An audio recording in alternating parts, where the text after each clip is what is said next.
Feel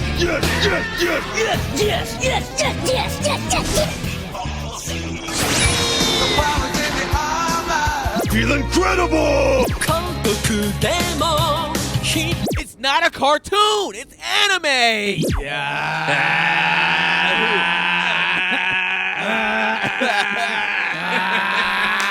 Come on. Was that coughing in there? Of AnimeShun. Y'all was feeling that coronavirus power up? I really didn't want to cough, but it happened. It did? Oh, no. Brendan was out of the country, too, so I got it now. Yeah, I don't even know what's real anymore. I fucking got it, man. It's over. Thus, we have Rob. On the iPad. Rob was not playing that shit. He heard Brendan was out the country, and he was like, fuck you. I'll see you in 3 weeks, Brendan, if that. I'll see you in 3 weeks. I'm out of here. I am hurt and offended. Sir. You shouldn't be. You went out of the country. I went out of the state. You went out of the country. It was not a thing when I left. Coronavirus was a thing back then. Rob, do you remember this? When I was leaving, was it like, oh, man, we got to shut down everything? It wasn't pandemonium Not yet. in this country. It wasn't even in Europe. Like, when I got there, listen, when I got bad there, too. Look at what's going on in Italy. All I got to say is, as soon as I got there, after I got there, like day 2 is when Italy started going wild. Yeah. So March 8th is the day that Italy started going wild. The reason I remember that's my birthday. Yeah. And I was in Belgium when that news story hit. Did you freak out at all? No. You didn't give a shit. You didn't freak I out was about in Belgium. But you didn't freak out about not being able to get back into the country. Not even a little bit. Wow. Worst case scenario, extended vacation in Europe. I got people all over. It'll be fun. Oh, see. Okay, Brennan. Okay. Hi. What? Yeah. That's just like saying, like, oh, I was in Atlanta and got stuck. Then I go hang out with my friends in Atlanta. All over. I love how he's like, I wasn't worried about it with a disease that doesn't show symptoms for like 5 to 14 days in a continent with open borders. Yo, I was freaking out, and I could have possibly got locked in, I guess, in Kentucky with my brother, which would have been cool, but I didn't want to be in Kentucky for the next 2-3 weeks. I like Keenan's brother. Yeah. Yeah, Brennan and my brother are like damn near the same fucking person. That's why I know how to. That's how we get along so well, right? Yeah. That's why Brennan and I that's why we already know how to deal with each other because I've dealt with that for like the 34 years I've been alive. Hey, you old. And even my brother goes, I told him about Brennan, he goes, I think I like this guy, man. I got to meet him. Have him over for drinks. No, I think so, too. I think me and your brother would get along just fine. I think you guys would. Ice isn't here because we only had because Ice is out of town also. We only had one call-in feature. And yo, Cam, can we switch to Rob? Can we just appreciate the beauty of this man right now? Look at I got to give a shout out to Cam and Tony Valentino for hooking up the Skype call in here. Yeah. I'm going to go ahead and give him the slow clap. The slow clap. The slow clap. For those of you just listening, when you guys watch, please subscribe to the YouTube. Subscribe. And watch this YouTube video because it's even funnier. But he put a slow clap emoji on there. Yo, that was funny. And that was hilarious. That was very funny. Thank you, Rob. And now you're laughing. And now the laughing emoji. But, hey, guys, we got some serious business going on today. Well, first of all, let's get into what we do.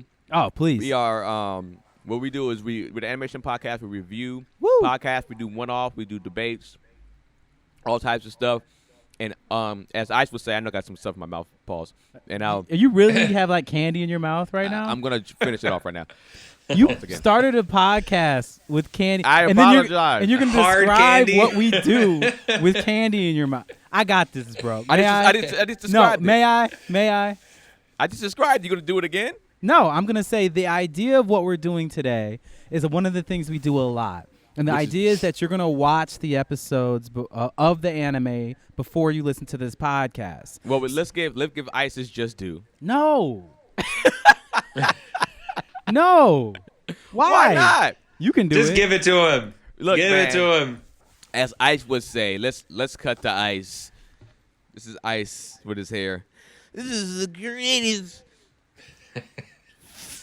fucking anime podcast oh time. Oh, man, really stretched that out. You really went for that. Yeah, I know. I like making fun of the nice and all that, but I'm gonna give that like a 3. That was terrible. Yeah. But that's what makes it funnier. No. I'm into it. Yeah. Whatever. So yeah. So I give it a thumbs up. Oh wow, Rob. And then, I hate Rob We doing this sometimes. all. So the idea here is what we're doing is we have watched the first 5 episodes of our podcast of the show, the anime show, and what we're gonna do now is give our review and thoughts of that. okay, let me say this real quick. Why are you talking so fucking slow? You speak faster than this. You're speaking very slow right now. Because I'm explaining the whole concept of what we're doing. That corona hitting you, making your brain slow. Man, let me know, bro. Shit. Because you talking about like this is what we're doing. Was it that slow to you, Rob? I mean, it was very deliberate. Thank you. It was slower than your normal speech, I guess. I changed my speed based upon what I'm talking about, sir. Oh God, he's doing it. Yep, now I'm doing it because you asked for it. So, like I was saying, what we're watching is my pick this week. This week is Brennan's pick. My pick. So this is not just my week. This is going to be my 5 weeks because we're watching the first season of Mobile Suit Gundam Iron-Blooded Orphans. Hey, how many episodes total? I think it's 25 total for the season. 25. So rock with us on this, man.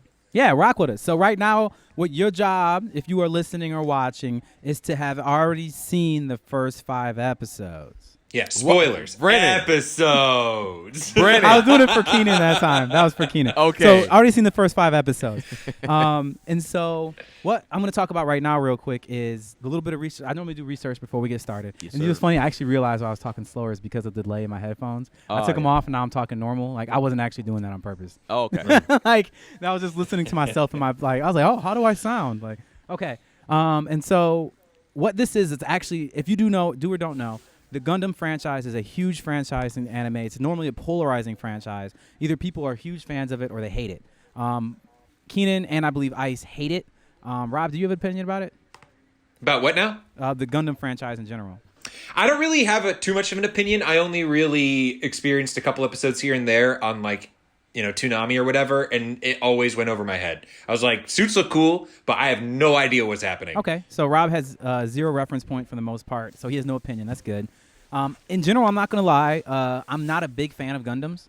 I've seen some Gundams before that really turned me off to Gundams. There's only been 2 Gundam shows that I've seen. I've probably seen like 5 or 6 of them. Only 2 of them that I liked. It's this one and Gundam 00. So you finished this already? Yeah, I've already seen it. Yeah. Your picks are not fair, bro.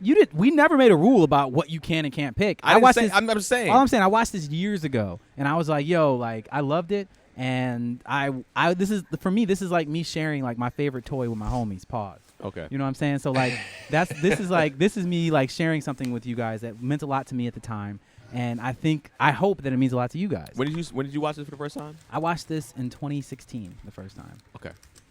So 4 years ago. So it's been a long time. I remember I watched this when I was, 2016. That's when I watched it. I was just, I think I saw that the show came out in 2015. I know you'll probably lay that out with the facts, but it's a pretty recent show. Yeah. One of my boys put me on it, and he was just like, yo, like, watch this kind of thing. And I was like, cool. So this is the 14th installment of the Gundam franchise. I think they're over 25 now. 14th? 25? Yeah, this is the 14th. Holy shit. Yeah, it's interesting because all of them are made by the same studio, Sunrise. So this one obviously was made by Sunrise as well. And there's a lot of Gundams. A lot of Gundams. Why? But the thing is really interesting about Gundams is that the only thing you're going to find is like a common thread between all of them. Well, there's only 2 things. Is that you're going to have mobile suits, obviously, because they're all called Gundam, mobile suit Gundams. And there's always going to be the main protagonist is going to be a white Gundam. It's the white mobile suit Gundam. Like, that's the only thing that runs between all of them. What's a white mobile suit Gundam? The white guy, you're saying? No. Like, the actual mobile suit the color white. is white. Like, white and then red okay. and blue. But, like, that's the only thing that runs between them. Like, typically the way it works is that they just take that mobile suit and you have to use it as the main protagonist as the mobile suit, but then they can put whatever storyline they want behind it. So like it can be anything. So like this, like sometimes they make it like Gundam 00, 00 at least is what you're supposed to call it. That one actually was supposed to have taken place like a long time after another Gundam franchise. So like let's say when it's kind of like if you look at it like Star Wars and saying like this one happened like when the prequels happened and this one happened like so this whole world is the same world. No. Oh, that's what I'm saying is that the world is not. That's the same what I was world. wondering. Yeah. So the only thing and the thing is, I'm not an expert of Gundam, so like, please don't hold me to this. But my understanding from the Gundams I've seen is that out of the Gundams I've seen is that sometimes they're just a standalone series by themselves, and sometimes they're a part of a bigger world of Gundams that has something to do with each other. This one I believe is standalone. Now the thing is, they do refer to a lot of different old things like Calamity Wars and all that kind of stuff.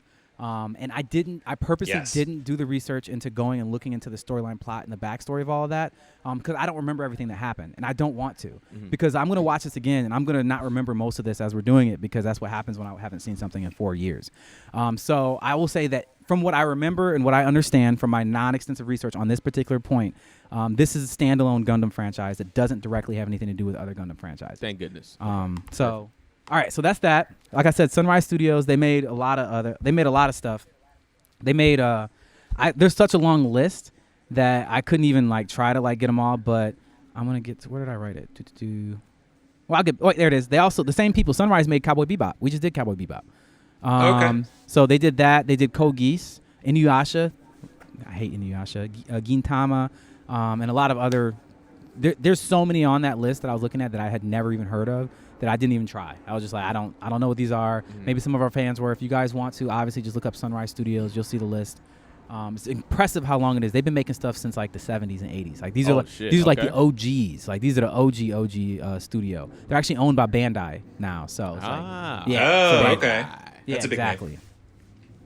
So the director is Tatsuyuki Nagai. I think I was okay with that. You see that? Tatsuyuki. That's not bad. Nagai. Yeah. All right. Are you know to look? Are you looking at it too, Rob? No, but it sounded pretty good. It sounded pretty fluid, at least. I'm gonna get Brad. It's fine. He also did some directing on Gundam 00, which I didn't know. And like I said, the only other one I liked of Gundams was that one. And he and the writer have worked together on 2 other shows as well that I'm not interested in seeing. One of them is called Toradora! And the other one is Anohana, the flower we saw that day. Never heard of either one of those. So never judge a book by its cover, but I'm going to do that. Those sound trash. I'm not gonna lie. I'm not really into. I'm not into the titles. The titles do nothing for me. Them titles sound ass. They sound terrible. But at the same time, again, don't judge a book by its cover. The writer is a woman named Mari Okada. And she is super accomplished in the anime world. She is huge. She's acclaimed, accomplished writer. That's what she's really known for, is her writing. And she actually won the 16th Animation Kobe Award. And if you don't know what that is, it's one of the most prestigious awards you can get for anime. And they only give one out a year. And there's only been 2 writers ever to get it, and she's one of the 2. That's amazing. Yeah, so her writing is really really well known. Good for her. Normally directors get them. So normally when you see a Kobe Award, it's I think out of the, let's call it 20 awards, 2 of them were for a writer, 1 of them was for a soundtrack, all the rest of them were for directors. Makes sense, though. I see directors getting it the most. Yeah, of course. Yeah. So this show, like Rob was saying earlier, the show's original run was from October 4th, 2015 until March 27th, 2016. So it seems like I caught on right on the end. When I watched it, it was all the way out. So I probably saw it at the end of 2016, but I remember that's the year I saw it. And one thing, like I said, not giving away too much, this show, the reason why I really liked this show is because it deals with a lot of real world problems such as war, slavery, poverty, child soldiers, politics, and corruption. And the catchphrase of the series is, the sustenance of life is on the battlefield. Obviously, this falls into, we did that other episode where we talked about the different types of anime. So this is a shonen anime. And interestingly enough, this is the first anime that we're going to have reviewed that I believe, correct me if I'm wrong, but I think this is the first anime that we've ever reviewed that the anime came out before the manga. Oh, wow. Yeah, they made the manga off the anime. Okay. That's cool. Yeah, and it's still ongoing, actually. The manga is still going on? Yeah, manga is still going on. It's still doing its thing. Cool. And this one is actually widely available. If you guys haven't started watching now, then you can watch it easily on Netflix or Crunchyroll. It's super available. Or YouTube. Oh, it's on Netflix, too. It's on YouTube, too? I mean, that's where I watched it, because I didn't know it was on Netflix. I was on a plane. Oh, okay. So, yeah, or YouTube, apparently. So, yeah, man, that's my research. That's what it is. Okay. Cool. Sounds good. Everything sounds good. Yep. Iron Blooded Orphans. Let me tell you something. The title sounds fire. But once I heard a Gundam was attached, I was like, oh, fucking Brandon's going to put us through this hell. I'm just saying, though, But I feel like everything that Brendan has recommended, he's watched. So his picks are super safe. In that sense. I'm not here to pull an ice. He ain't, I'm not gonna do a Goblin Slayer, man. I'm not doing it. Right. I'm not. Watching him struggle through that show, it inspired me never to be there. Oh my God. So Brendan's picking things that he knows is is not going to probably be trash. Worst case, it'll probably be like, okay, that was cool. And look, I'm not gonna lie. I did partially pick this to get a W because I like to win, but it's not like this is a competition either. Like what the reason you I take it as a competition, Brennan.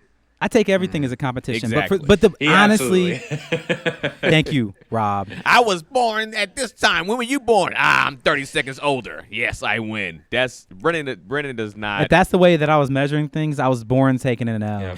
If you guys don't know, I have a with the twin heart. brother who's 2 minutes older than me, And he was pissed. and I was supposed to be firstborn. My mom had to have an emergency C-section, so What do you mean supposed to be firstborn? Like you were? Did you think have a about ticket this. number Twins, when you came out? okay? Twins. What exactly, Rob? So Rob wants to break down. Think about this anatomically, okay? Twins. Uh-huh. Twins, right? When Okay. you're going to All be right, so coming it's out of like the you were- birthing you- canal, where you're are like you, on- Rob? on You're top, on underneath bottom? the other twin because you're coming out of the bottom. You're coming out of the birthing canal. So I was already getting ready to come out of the birthing canal underneath my brother, and then they did a C-section and cut him out from on top of me. And so that's how he got to be firstborn. Hilarious. Brandon has been petty since the day he was fucking born. That's what Minute that just one. shows me right there. That right Minute there, one. that was the pettiest moment that ever happened to him. He said, ever since that day, even though I wasn't even cognizant of what the fuck happened. Once I was told I the love that- story, ingrained. Nobody actually told me that story. I put it You up- remembered? No, I put it together myself in the sense of like I know my mom had a C-section. So I'm like, how does the C-section work? Oh, you cut open their stomach. How you know y'all wasn't side by side? Well, because the doc, like for example, my mom told me that one of us was getting ready to be born. Like she was in labor, getting ready to give birth. You're- So you're not side by side in that. Okay, Your okay. physical anatomy of a woman when she lays down, it doesn't work like that. All right, so when I you have got two it, babies, one of them's asshole. going to be sitting on top and one's underneath. But I just did the math, and I was just like, physics says, God damn it. I like that Brennan, you man. figured out a way that you got screwed over in your own birth. In your own birth. Hilarious. Oh, we could take it a step further. Would you like to know what the name Brennan means? What? What does it mean? Nobody knows. So it means. My brother took my father's name. My Oh, so father's you were name supposed is to be a Alonzo. junior also. Yeah, so I didn't get my father's name, and I was like, Dad, Mom, who named me? And Brilliant! if you guys want to see this story happen in real time, go to my Instagram, go to my highlights. I only got one. man. It's called Family, and in there you see the moment I asked the woman who named me, why she named me, what she did. I'll leave that to you guys figuring that out. Please go But I will watch that tell you highlight. right now, it hurt. Please, and you just found out that day when she did the highlight. When you- Yeah, I did it live. I recorded it. I was like, because my dad was like, my whole life, my mom and my dad were like, yo, your Aunt Riri named you. Your Aunt Riri named you. And so I went to a family reunion. She was there. And I was like, bam, hey, Aunt Riri, what's up, Brennan? Why did you name me Brennan? And it was on camera. Let me tell you something. I haven't watched it yet. I think actually Tony told me about this, He but I did. haven't watched it yet. But I suggest that Rob has a laughing emoji on. I You've suggest seen it, every right, Rob? single one of you I may have. go watch this just to see Brennan's face. I want you to bask in his hurt. Like, All right, we got a show to do. We got a show to do. bathe in it. All right? I know Just- Ice is ah. going to be the first one as soon as he listens yes. to this. Yes, and he's going to say your elbows are ashy in there somehow. Yeah, through his crusty lips. So yeah, Iron Blooded Orphans, Mobile Suit Gundam. We're gonna do the breakdown. Go ahead, Rob. Lead us Rob, off. kick us off. Sure. So there's a lot of exposition on this show, a lot of explaining that's got to be done that you got to kind of pick up as you go. I'm going to try to explain it as we go, just to try to give a coherent, like, I'm not going to put the drops in when they reveal things like when they did, just to try to establish who the fuck is who. So this starts out with a flashback scene that kind of pops up throughout where we meet these two characters. Seems like they're going to be the main characters of the show. We've got Orga, this dude with like light purple hair. You see a lot of like, millennial hipster girls rocking that same color these days. And you got Mikazuki, who just fired a gun at this dude and looks up at Orga and is just like, hey, what do we do next? And then we wake up with Orga, who's taking a nap. Now they're in this area on Mars, another show taking place on Mars for us. And this is in the Kreis region. So what I was able to figure out and what I've seen in some of these synopses, Kreis is like sort of like its own continent, its own region on Mars. Mars is its own like it's basically living under Earth rule, but like people are on Mars are suffering. So there's these like little independent militias, and Orga and Mikazuki are working for one of those organizations called CGS, and they're this paramilitary group, and they hire on child soldiers to fill up their ranks, and they are some of those child soldiers. Yeah. Sickening. Those are the iron-blooded orphans. Yeah. They are the iron-blooded orphans. Mixed in with them are a bunch of adults, which we soon meet because, as you know, Orga's waking up and they're chilling next to this giant mobile suit, which I didn't know until I read the synopsis. Apparently, that's the power source of their base, but it is the Gundam that we'll find out more about later. I had no idea about that. Yeah, right. Apparently, that's the power source that comes up later when they talk about it as another part of exposition. But they basically Orga gets called into a meeting with the leadership of CGS. So that's where we meet the president of CGS, who's this dude named Maruba. Total piece of shit, it seems like. All we really know at this point is he's just like, hey, you guys, your job, we're going to be getting in this important asset, this woman. Her name is Kudelia, and she is the daughter of like this prime minister on Mars. She's got to get to Earth for this big conference. We have been hired to get her there. You guys are going to lead that off. And they're like, sounds great from the fucking beginning. Yeah, right. Setup. Yep. I just knew it, but go ahead. So they're just like, all right, cool. So that's our job. They get out of there with that. We can tell already these child soldiers are not being listened to. We get introduced to another guy in the scene that's pretty important throughout these 5 episodes. His name is Biscuit. Hilarious name, but seems like a good dude. Yo, just for the record, Rob, I have a feeling you're going to like Biscuit. I do like Biscuit so far. Yeah. So far, I'm liking Biscuit. He seems like your type of character. There's a funny scene that happens with Biscuit that made me laugh extremely loud. But go ahead. So the other thing that's important to know about this Kudelia woman is that not only is she the daughter of an important person on Mars, she's also the face of the independent Mars movement. So as I was saying, Mars is kind of like a colony of Earth, and they're like not super happy about it. Some of the people that are living there, obviously there's a lot of poverty with these child soldiers, and Kudelia represents the face of the people that are trying to make Mars its own thing. So after that, we meet a few more of the other people around CGS, some more of the child soldiers. They're laying out some mines out on a battlefield, and they're kind of just watching the other child soldiers like in some training exercises. We see Mikazuki and some of the other guys out there, like, again, practicing. And Mikazuki is already, like, they show he's a beast. He's a beast in this thing. He's ready the best. Yeah, he's Very the other guy was pretty good too. Like the other buff guy. Yeah. What's his name again? It's Akihiro, I think. Yeah, I think so. I'm gonna pull up the character. Yo, name. man, why are they in these things with no shirts? Because they're literally connected to their body. Bro, as we move forward, they're not shirtless. So I was just like, yo, why they up? Because I thought they were naked. I was like, they gotta be ass naked in here. Oh, come on, man. Bro, it's probably hot. They're doing training. I was gonna say it's gotta be hot as hell in that thing. First of all, what exercises are these motherfuckers doing? They 13, 14 years old and they're buff and shredded. I need to know their They're routine. child soldiers. Their entire life is dedicated to being like weapons. That's all they do. Bro, what is their workout? They got One Punch Man workout online. I need to know Iron Blood Orphans workout because these motherfuckers are shredded and I need to get there. I like how you brought in One Punch are. Man's workout. I love One Punch Man's workout. It's so funny. Yeah, it's great. So, I mean, if maybe part of that is digging mines because that's what the other guys are doing, and like they're just like, oh man, it'd be great to be out there with Akihiro and Mikazuki sometime, like getting out there, and then basically one of the adults comes over and slaps one of them over the head, and it's just like get back to work. So this is a shitty situation for these kids. This sucks. These adults are the worst. But from there, we go to, again, meet more people. We meet Eugene we've already met Akihiro at that point, but we meet Eugene in the mess hall, and we kind of see that as Orga is giving them the job and telling them, hey, we're going to be protecting this woman, we find that Eugene is kind of the dissident voice. He's the one that's always kind of challenging Orga, at least so far, is always kind of like keeping him on his toes.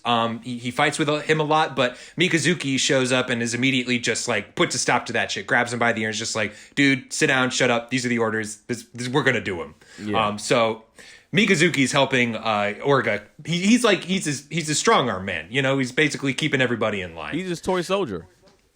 Yeah. That's what he is. He's a toy soldier. Put the battery in your back. I'm the reason why you move like that. You're a motherfucking toy soldier. Yeah. Is that Eminem? It's Eminem's original song and 50 Cent did the remix. Okay. Sorry, go ahead, Rob. So, no, all good. So the third group knows all about the job. Eugene is just like, hey, maybe this is our time to come up. And I think everybody else knows better than that. Meanwhile, Kudelia is getting ready to leave. Her mom is, telling her, hey, this is your mission. Your dad is behind you 100%, which Kudelia is already just like, that's weird. Like, my dad's never supported me before, but guess I'll just, take his help when I can get it, and takes off to go meet up with CGS. Meanwhile, her dad is meeting with some people at this organization called Gjallarhorn. Now, I think that's how it's spelled, or that's how it's said. Gjallarhorn. Yeah, whatever. So these guys are basically the peacekeepers and they're the strong arm of Earth. So they're keeping Mars in line. They're like the police force. They seem to have a presence on Earth. And this Mars, the Mars office is meeting with Kudelia's dad. And her dad is basically just like, hey, so I told my daughter that, she can meet up with CGS and go on her way to Earth. Like, maybe you guys can take her out or something like that. This dad is immediately selling out his daughter just to get himself some high standing with the government. And we add on to shitty anime dads. This is top of the list already, I feel like. Bro, he has to be in the top 5 somewhere, top 10. Oh, my God.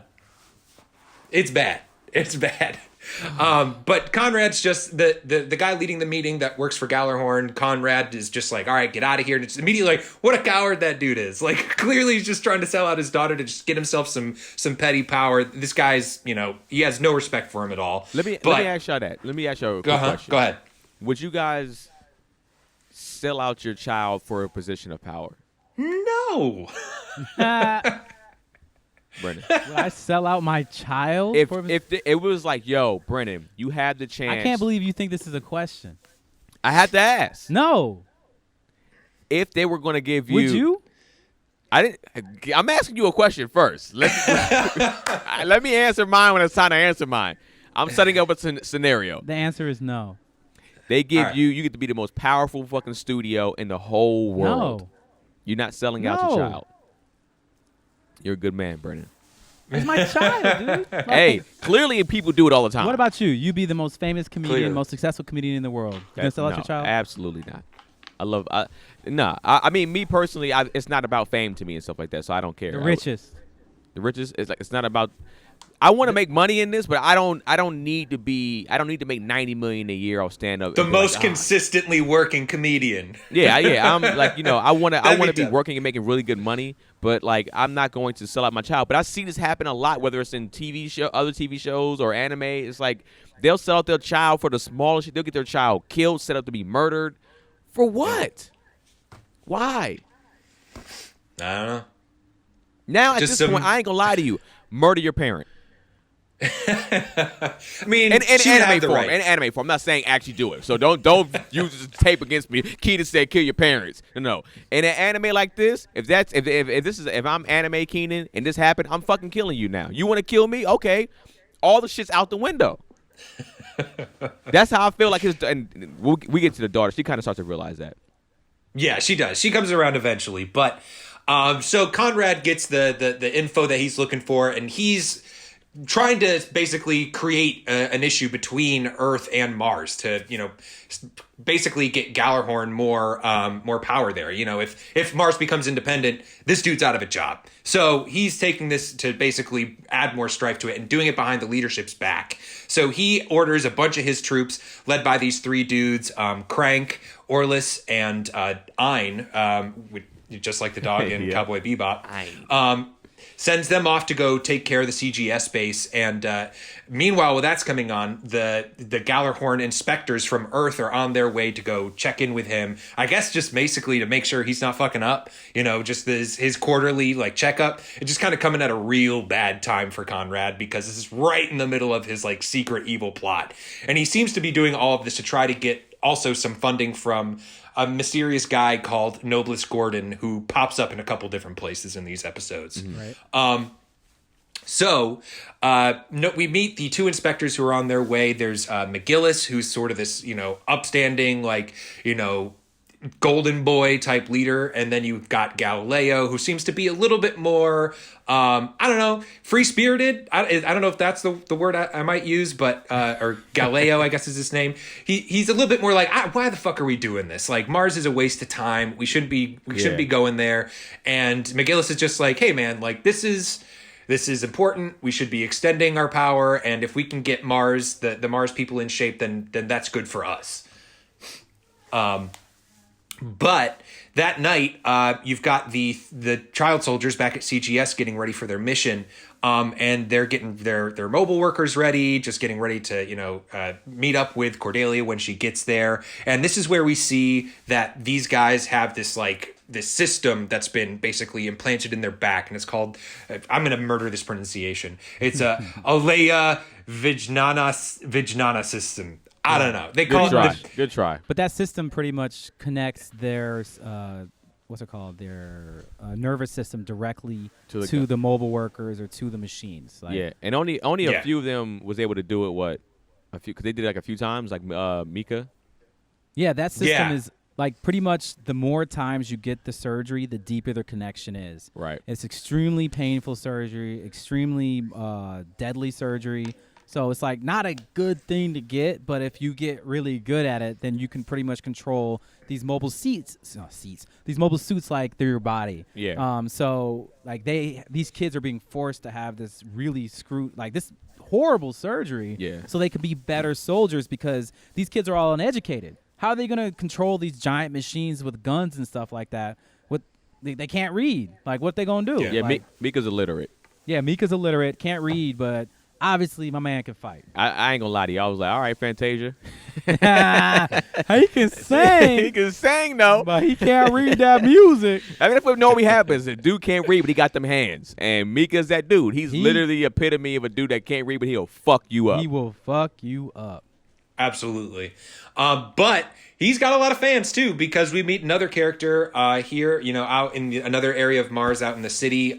We meet this other girl named Atra. There's a huge demonstration, like riots going on in the streets. Meanwhile, Atra's just like working the local convenience store she works for. This demonstration's all about Mars independence, and the owner of the store comes in and is just like, hey, like not too many customers today. And, we just kind of meet her, and we see that she's basically making this good luck charm for a friend of hers that we'll find out who that's for later. But it's Mikazuki. Yeah. So back at CGS base, Cordelia gets there and gets the introduction to the third group, the people that are going to be escorting her, including Orga and Mikazuki, and Eugene is immediately like, who is this girl? Like, so some of them are already crushing on her, but it's Mikazuki that gets the job to give her the tour of the facility. And she tries to be like, hey, let me shake your hand. We're equals. I want to show you that I don't look down on you. And he's like, nah, I'm good. Like, and he tells her at first, like, it's just because my hands are dirty. She's like, no, that's cool. I'll get my hands dirty too. Like, we're the same. He's like, if we were the same, like, your hands would be dirty too. Yeah. Like, my hands are dirty. Yours are. We're already not the same. From the gate. Remember, she picked him. She was just like, "Yo, you give me the tour, Zaddy." She hit him with the Zaddy with the Z. The Zaddy. And I was just like, she's throwing it at him. But I respect her for shooting her shot, though. I respect any woman that shoots her shot, but he ain't fucking with her, at least as of now. Nah, he's not about this life. Oh, okay, yeah. I guess maybe he's just about this work. No, I mean, I think Mika, his whole vibe is really just, I'm here to do what Orga tells me to do because that's going to be good for all of us. Yeah. That's really his whole vibe. And he's like, all right, Orga told me to be cool with her. So he's like, all right, I'm going to look after her. I'm going to be cool with her. I'm going to make sure she trusts me to look after her. That's his whole purpose. Yeah. Yeah. And right after that meeting, we see that Orga, I mean, for good reason, Mikazuki trusts him because he's smart. And he knows that, like, these adults are putting them on this job because if it was a good job, they'd be taking it. And he's already just like, all right, like, he and Biscuit are having a discussion about how they're going to try to get a leg up in this situation. I'm meanwhile, Team Orga all day, just throwing it out there. Oh, for sure. Yeah. Meanwhile, in space, we get a little bit more exposition from McGillis and Galileo. They're talking about Ahab reactors and how this basically started this 300-year war known as the Calamity War, and that basically that's why there's still some of this strife today. And I think the Ahab reactor is what gives the Gundam suit power, which is why it is the power source of the CGS base. And these Ahab reactors seem to be, one of the things that people were fighting about during that war all that time ago. Meanwhile, back at the CGS base, as everybody's getting ready to go to sleep, you've got, the kids out on guard, somebody just shooting the shit, just talking, and bam, like sniper shots just start going off, and kids just start dropping all over the place. Bro, you're sniping kids. That's wild. Isn't that crazy? But it seems that these people, at least later on, we find out that they didn't know they're about to go up against a whole bunch of child soldiers. Right. Yeah. No idea. So as these shots are going off, somebody else spots them, and they send the flare up, and immediately the Gallarhorn people, Orleans, the guy who's commanding them, are just like full on attack. Let's charge in, and they have like a ton of these little tank suits, the mobile workers of their own that just start coming in and unloading on the CGS base. Yeah, and the kids are like, "Yo, do they not care about money? They're just shooting this ammo like it's nothing." Yeah. Yeah.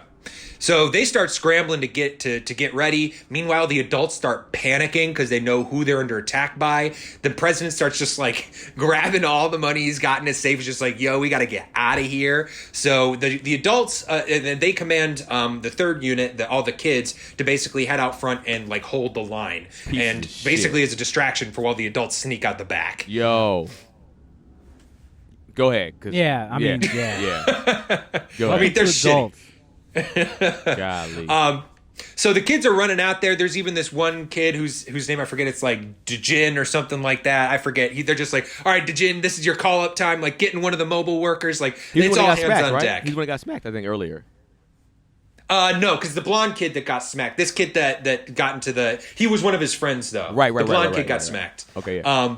But it's one of his friends. It's like, oh yeah, and it's my time. And the blonde kid that got smacked was like, oh man, like shit. I wanted to get into one of the suits, No,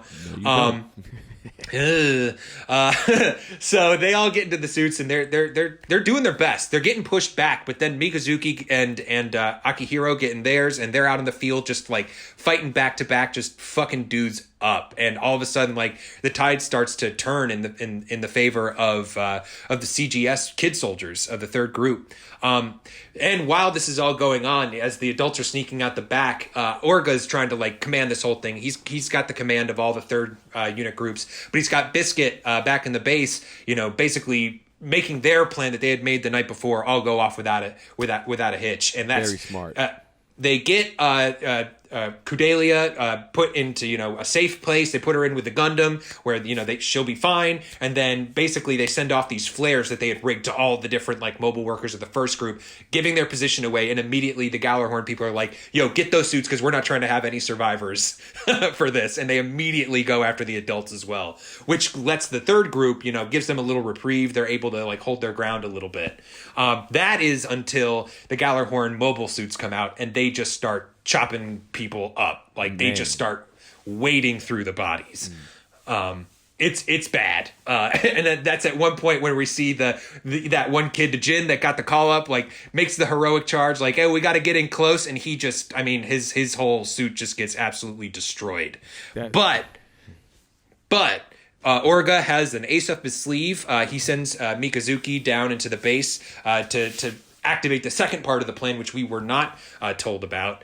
But it's not long after that, with Orleans, charging the lines and trying to take out Orga, that Mikazuki rises up out of the ground in the mobile suit and just in the Gundam suit and takes out the mobile suit that's been attacking Orga, and just like in one hit, this dude is down. Yeah. And that's our introduction to what these mobile suits can do in the end of the first episode. Man. I'm glad he took that first dude out too, because wasn't that first dude like talking shit or something like that early on? He was just like, oh yeah, like these are guys. Like he was going take ham. out everybody. Oh yeah, he was the commanding guy, right? Yeah, he told the other guy, the other older dude that later on fights, like shut up, like don't worry about this, like I'm in command right now. Yeah, I think they show that the older guy was the mentor of the younger guy, right? And the boss of both of them gave the younger guy his first shot. It was like, yo, I want you to go support your mentee in battle.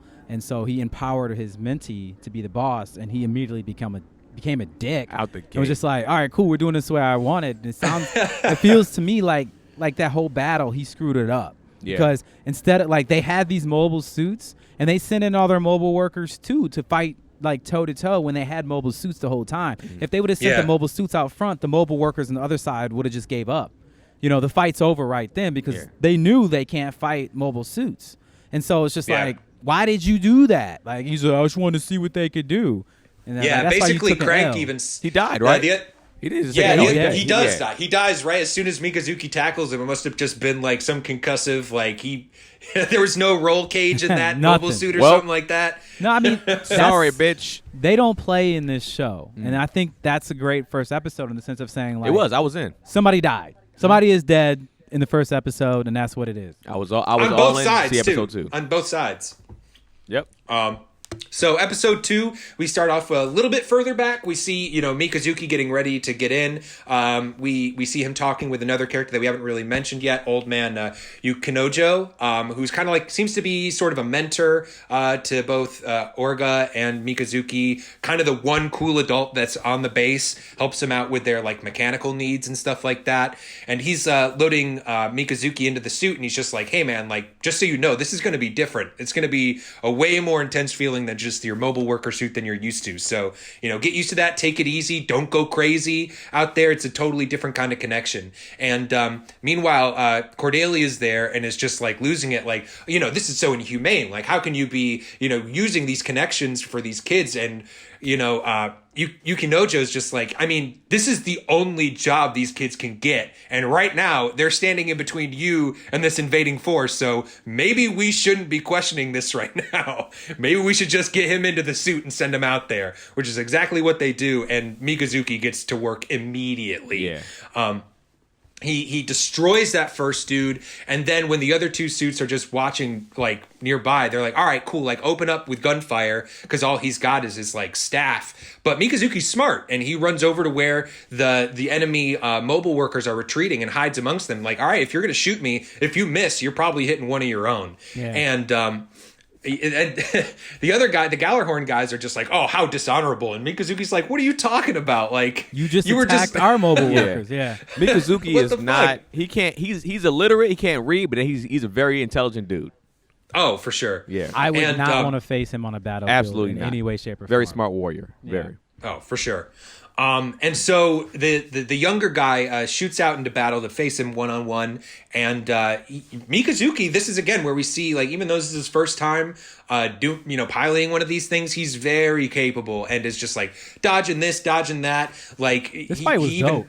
He chops off one of this dude's like mobile suit's arms when he tries to come in like with one of his axe attacks, and like grapples with him, and he's got him like dead to rights, and it's only because his mentor comes around and tries to blast him, and Mikazuki pushes off of him just in time, and they're even just like, shit, like this kid's got great reaction timing. Yeah, they're like, and we need to retreat. Like, luckily they did though, because the old dude, you had one job, bro. Gas him up. Oh my god. Yeah, so as soon as Mika pushed the guy off, he does a cool move where he pretty much lays the Gundam down on its back, like parallel with the ground, and like is using the thrusters to fly along the ground to obviously dodge the blast and get to a space where he can have cover. But his thrusters malfunction. They're like they do it. He stops himself. He gets to where he's supposed to be, and he's like, "Oh shit, something's wrong with my thrusters." And then they switch to the old black guy, old black mechanic. That's like kind of like the godfather of all the kids, and he's just like, "Oh, I forgot to gas up the thruster." How do you forget to gas up the? Yeah, he's pretty much Jet in this show, I feel like. Yeah, he's like Jet in the show. Similar to Jet from Cowboy Bebop. Cowboy Bebop, yeah. I could totally see that. But so Mika knows he doesn't have thrusters anymore and has limited power, but he's still ready to scrap. And then the Gallarhorn guys, they just do a full retreat. And they're Mika's just like, "No, we're come done." get it." And then But he heard, but the dude heard that he was a kid. Yeah, the old guy. The older guy heard. He was like, "Yo, is this a child's voice?" He said it to Mika. It's like, Yeah, "Are you a child?" And he's like, "Yeah, I am." Yeah. He's like, and he was, and I thought he was like, "Well, fuck it," but he was like, "Nah, like I ain't gonna fight you." Yeah, I wasn't about this. I didn't come here to kill children. This is crazy. And I feel he's like, "You've been killing children all day," is basically what Mika tells him. Yeah, exactly. Like, everybody on this battlefield are children except for y'all. Yeah. Yeah. And so they retreat, and Mika wants to chase after him, but he's also just like, he's bleeding heavy out his nose. Like, He's got a heavy blood flow, and he passes out, and he's done. That's a wrap for him too, because as his godfather was telling him, like, you know, hey, you got to be careful out there, and this is kind of the repercussions he was talking about. So the battle ends there, and CGS starts to clean up. Well, actually, before that even happens, we see Atra's on her way to, basically meet up with CGS, and she sees a couple of kids in the road. Turns out this is Cookie and Cracker, more ridiculous names, and of course related to Biscuit. Hey man, don't talk to me like that. Dragon Ball Z had a guy named Piccolo. Piccolo is hard. Dragon Ball Z names are ridiculous as well. But they're all named from, well, at least the Saiyans are named from veggies. And Piccolo was also Tupac's name in A Different World, the TV show. So I fuck really? with Piccolo. Yes. Cooler, Frieza. Even the Ginyu Forces, like, they're all named after like dairy products, like burgers and butter. Jay's juice. Yeah. Anyway, yeah, it's ridiculous. But so back at with Gallarhorn, the two surviving commanders are getting back and telling Coral, the dude that's been trying to organize this whole plan, like, hey, she survived. We didn't get her, and he's pissed, especially when he finds out that it was kids they were fighting against. And he's just like, well, you're gonna go back and you're gonna kill him. Like, you're gonna get her. And Crank, the older of the two, is just like, no, like, we're done. We're not fighting kids. Like, they may not even have like a voice in this fight. I'm not gonna go back and start killing them for a war they didn't even choose to be in. And Conrad's just like, you're gonna go, or basically, repercussions will be as dire as they can possibly be. And with that, Crank is kind of just like, all right, like, he turns to Ein, his mentee, and is just like, all right, I'm going, you're staying. And he basically decides to take the sacrifice for his whole group and just go face off against, CGS. He's a G about it. I give him that. Yeah. He at least had some honor. Yeah. But back at CGS, they're doing the cleanup. We see that that kid Dejin died, and they're real sad about it. Everybody's kind of like licking their wounds and coming back. Mikazuki is awoken in his mobile suit, and the Godfather, Yukinojo. I'm just gonna call him Godfather because it's a little easier.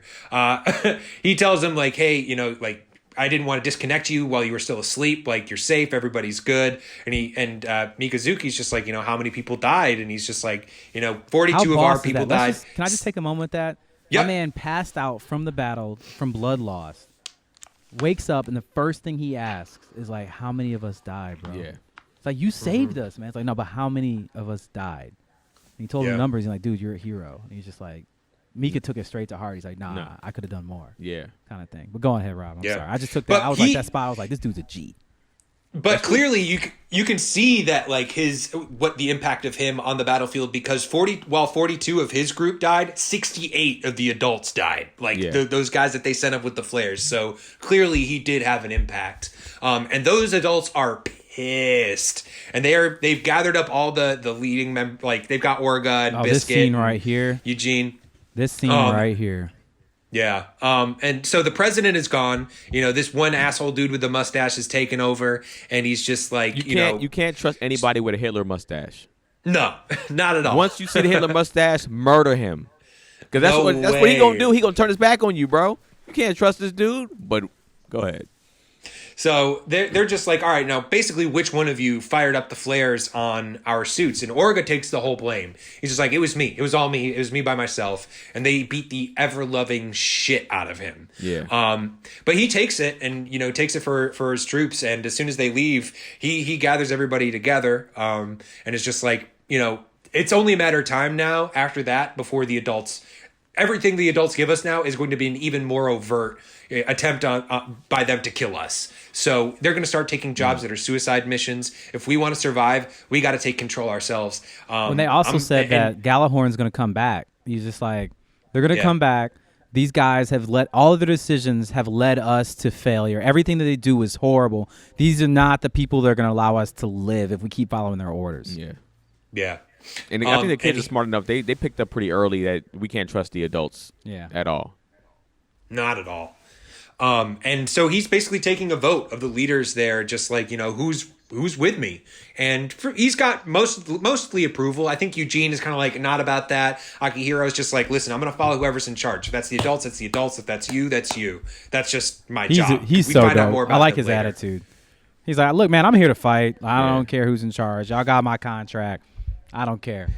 Yeah, because we find out that like him and a bunch of other dudes that have the red stripes on their jackets, they're known as like human debris. Basically, they had so much debt that they got sold into soldiering. Yeah. They are owned by contract by the CGS people. Like they have to fight for whoever owns their contract. So he's like, I'm stuck here. So yeah, I'm gonna do whatever. And at that point, Orga's just like, well, I didn't bring in the most important person here, Mikazuki. And if we got him on board, then this is no problem. I just got him to get to say yes. And everybody's just like, well, how are you going to do that? He's like, he never says no to me, basically. Right. And at that point, we cut to Kudelia, who's, kind of reflecting on her whole political career, thinking back on, like, all the, war whooping she did about, like, let's, try to fight for the children of Mars and get our independence. And that's what has led to this. And she's just, like, kind of reflecting on that. And when her assistant comes in, she's just like, shit, I think my dad tried to kill me. What do you think? Yeah. The thing that I like her character because she is naive, but she seems aware of her naivety. How do you say that? Naivety. Naivete. But she seems aware of it, but she's also very intelligent. She's able to look at situations objectively, especially post-mortem. Like, after something happens, she can look back at it and say, okay, this is what I think's happening. In the moment, maybe not the best player. Like, when they're being attacked, she's like, what do I do? And Biscuit's like, just follow me. She actually was like trying to like help or something like that. Yeah, and it was just like, I hate people that do that shit. We got to keep you safe. I want to go out. Man, shut the fuck up and get like, down. You're not a fighter. It's not just your blood. Know your role. Just know your role. You can help. This is not the time for you to help. Exactly. Be the top dog in the sense of being with the Kane. What the dude from Vinland Saga, the Prince. Prince Canute. Be the Canute of this shit. But she definitely, yeah. But she kind of looks like Canute. Exactly. But I did respect her in that sense of like, she picked up pretty quickly. Like, my dad tried to kill me. Like, I can't deal with him anymore. Like, I can't. She didn't pull the whole like, nah, my dad wouldn't do that. Nah, she was like, no, this is episode 2. Yeah, nope. No, I think that's a big deal because in most anime and most shows like this, did you not expect her to try to defend her dad? Absolutely. You know what I'm saying? Yeah, like, she just seemed like the character was going to do that. And she was like, nah, like my dad, first of all, never lets me go off planet. Mm-hmm. Second of all, he was doing like negotiations with these people before I got here. Yep. And he's cool with sending me off. Like, nah, my dad's a coward. Yeah. Like, he sent me here to die and he doesn't care. So y'all trying to kill my dad for me? What's going on? I know. She was just like, so y'all going to protect me and I mean, can I go into the next part, Rob? I don't know if I'm skipping. Go for it. Get mad at me. Well, yeah, because go for it. Go into the next part. Yeah. Well, I think the next part is now that. Oh wait. So what happens now is Orga is like, yo, like it's time to take this spot. Like we about to take things over, right? No, I think. No, because Mikazuki shows up first, and she's just like, hey, yo, I'm really sorry about all this. This is all my fault. And he's like, shut the fuck up. Like, we didn't do it for you. Like, we all fought for each other. Don't like belittle or look down on my dead comrades, compatriots that died out there. Yeah, like we didn't do this necessarily for you. Like this happened to us. We fought for each other. And so after that, Orga, like you said, was going around doing his political moves, trying to figure out who he has, and he decides to make the move. And is this the part? Am I here now? Can I talk about how they make the move? We're not quite there yet. There's a few other meetings. I'll speed through them. That because what you're talking about happens in the next episode. Oh, right. Fine. Whatever. But Rob, just do it. To rush through it real quick, because Atra shows up with Biscuit and Biscuit's sisters. Oh, yeah. They get to cooking. Kudelia shows up and wants to help out because she feels bad about their whole conversation. They're like, "Well, you can cook, so that's something you can do." And she chips in. She chips in, she chips gets in, but it's just like trash. Like they're like, she's she bad. has no idea what she's doing. Use your hands like this, not like that. What are you doing? He said you're supposed to do like a she's cat a rich paw, girl. not a She's dog never paw. worked a day in her life. Yeah, she said like I think you put the cut like a cat paw, and she was doing like a dog paw. Because she had her fingers out. Yeah, she had her fingers out, and she was cutting next to her fingers. Like, yo, hold it with your hand, your fist, not with your fingers. Yeah. You will cut your finger off. She's like, oh. Yeah, she's that bad. Yeah. But, that's when Orga does go to meet up with Mikazuki, and it's just like, hey, so I got a plan for you. And he's like, oh, do you want to come say goodbye to, like, everybody? He's like, no, I'm good. He's like, all right, well, I got a plan I want to talk to you about. Mikazuki stands up, cocks a gun, and is like, all right, what are we doing? Yeah. I love this man. Toy soldier, he's like, you don't bro. even want to hear about it? And he's like, no, I'm good. Like, whatever you want me to do, I'm good. I'm it. Who we killing? And Orga's just like, yo, man, I love you, bro. Yeah. Like, This is Yeah, why I pretty fuck much. with you the long way. You Yeah. my toy soldier. pause. Yeah. This that was a good one, right? It Come was on. perfect, yeah. No, so Rob, come on, Cam, that was a good one. Thank you. Cam, did you watch this show? Okay. Oh, Okay. Boo. Okay. Boo. No, so I was gonna say, so Rob, that ends the episode, doesn't it? The last thing we see is the inspectors get to Conrad's base, and he's just like, "Oh, welcome, come on aboard," and they're just like, "Cool, he's definitely hiding something." Yeah. And then that's where the episode ends. Yo, and I say this show has my favorite ending episode theme song. Like this song ends and goes right into that song. It's like, duh, like they normally play the music a few seconds before. Yeah. Like at first I was like, that song's annoying, but as I started watching the show, I remembered like, yo, this song is the truth. Remember I said that, guys. Like right now, you might have different feelings about it. Watch I what was they gonna do. say with I'm it. not there yet. Watch what they do with it. I'm That's not all I gotta there- say. Yeah, I'm not there yet either. I love that song. I'm not there yet. Haters. But episode 3 starts off. You know, they're having their dinner biscuit, and the girls are all serving their food. And Mikazuki's on his way off to do his job, and he gets handed a bowl from one of the girls. They're just like, "Oh, here, Kudelia cooked this," and he's eating it, and she's just like, "Oh no, like it's bad. He's like, "No, I like it. It's like you cut these chunks real big. It feels like you're eating something." Yeah. And like she takes that, you know, she's blushing and all that, and Atra, meanwhile, is off to the side, just like, oh shit, like what the fuck is this? Like she's clearly keying in on this because she tries to give Mikazuki like the good luck charm bracelet, and he's just like, oh, I'm too busy. I got shit to do. At the end of the day- but he's got time for her food. Yeah, you know well, what I mean. the way to a man's heart's through his stomach. So All that day. bullshit ass bracelet ain't gonna mean shit. I mean, it technically. Hey, I mean, Ken, it ends up doing. What's But, a nice bracelet you got there? but my lady also cooks for me too. So, yes, You found it! I have. I found it because I thought I lost this shit. He found it. I thought it was the end of me. But yeah, she gave me a bracelet. But my lady also cooks. I'm really, so really sorry, well. guys. I had to stop that there because y'all should have saw Keenan in here the other day. My man was shook. He I was, in here man. like, have y'all brothers seen my bracelet? I took a picture. Y'all I seen sent my it to them bracelet? like, if y'all I'ma see put up this, some man, let me posters. know, man. Have y'all seen this bracelet? I'm like, what's this bracelet, bro? I gotta find her. I'm in trouble. Man, and then I found it, and then I didn't say shit to I'm her just saying, about how it. you gonna come at bracelets right now? Like, that's what I'm saying. Like, you coming at bracelets, like you are the last person in this conversation that can say anything bad about bracelets. Oh man, That's very funny. true. Yes. So, like glad. we were saying, Yeah, Rob. go ahead. Like we were saying. So. It's true. So meanwhile, while all the kids are eating, the Biscuit and Eugene are getting the meals ready for the adults. They go and serve them. They are absolutely pieces of shit about it. Just like, hey, you should have made this thicker. This doesn't have enough chunks on it. Like literally pushing and kicking them around. And you're just like, oh my god. What's his name again? Biscuit. He said, "Get your fat ass. You should know something about thick soup, you fat mother." Like whatever he said to him. Yeah, That You legit put some of that fat in the made me soup. laugh out loud hard, bro. Biscuit took that to the core, bro. For them to put that in the anime, that was just because all I saw was him get his fat ass kicked out and that face go like he made the fat kid's face. Yeah. I felt so bad, but I laughed so hard at the same time. Biscuit. It was so great. That's tough. Thank you for that, But- guys. He doesn't have to wait. He takes it fine though, because he knows his sweet revenge is All coming. the set 'cause- up, baby. Ooh, they eat that food and then they wake up in a warehouse with their thumbs tied together all behind their back and they're just like, huh, wait, like what's going on? And Yeah. Orga comes in with the rest of the third group and they're just like, all right, so here's your situation. You can stay or you can go, but we're in charge and we're not letting the old leadership, stick around anymore. And here's an example of that. Mikazuki steps forward and puts 2 bullets into the leader's head immediately. Bro. And his like immediately. This right here, this when I was like, all right, I already knew Mikazuki was dope, but this right here would turn everything for me. I was like, he's stone cold. Oh yeah. Yeah. He did that shit and was just like he been killing since he was 2 years old. That's how he killed him. Well, that's how they started off the whole show. Is that He was young.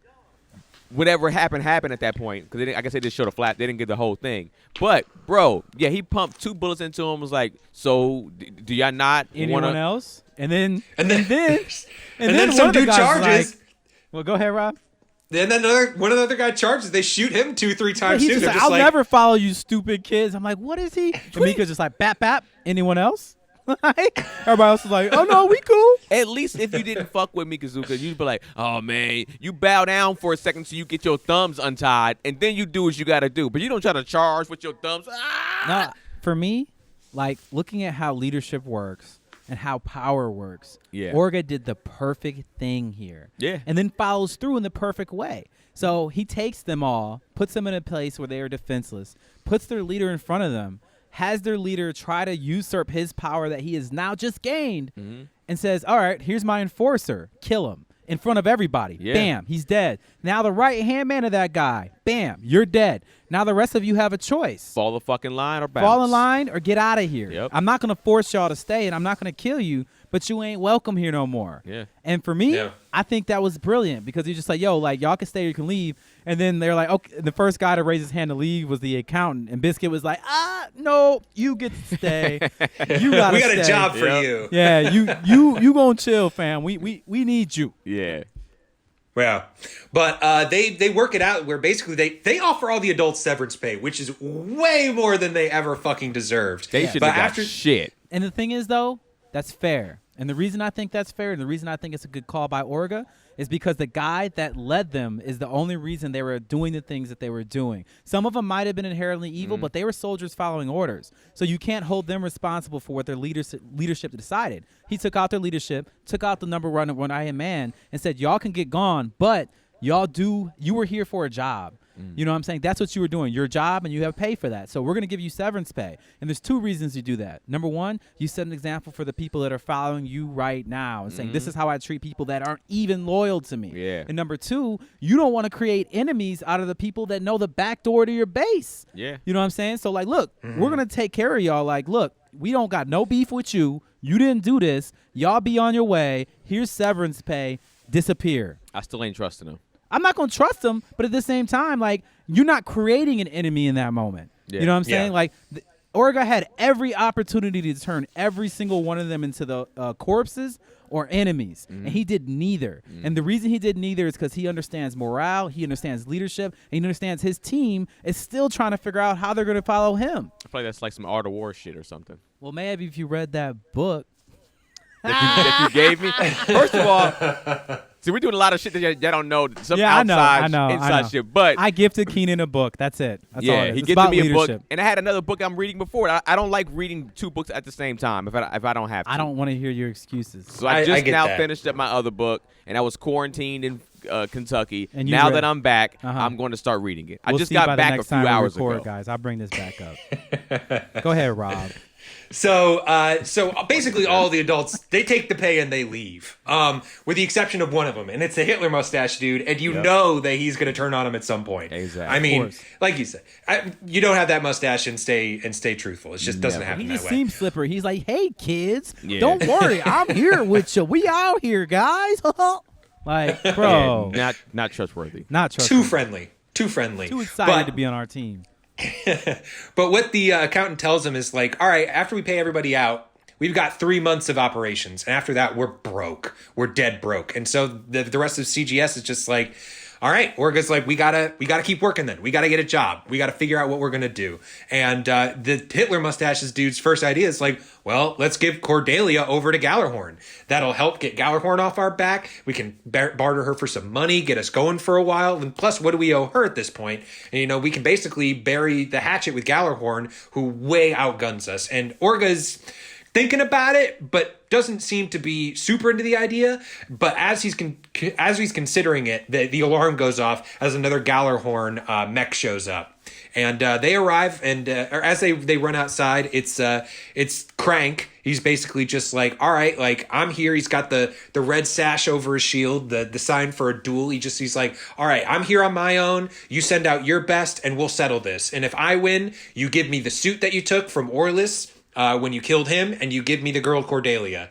And they all kind of turn to Mikazuki, and they're just like, you think you can do this? And of course, Mikazuki's just like, yeah, hell yeah. I already just kicked the ass of 2 of them by myself while I was out there. I can take on one dude, I Easily. think.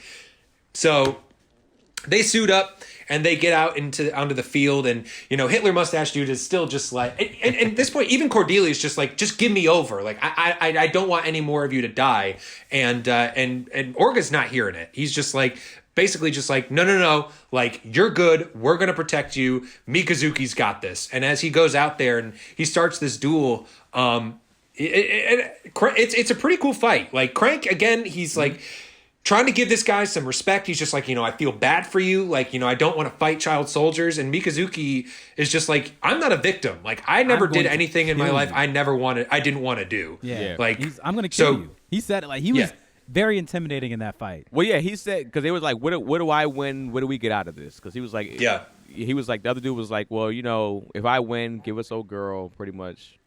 Yeah, I mean, he didn't give an alternative. It's like, if I win, I get the girl, and that's it. Yeah. So Mika's fighting, and like while they're fighting, he's like, you didn't say what happens if I win.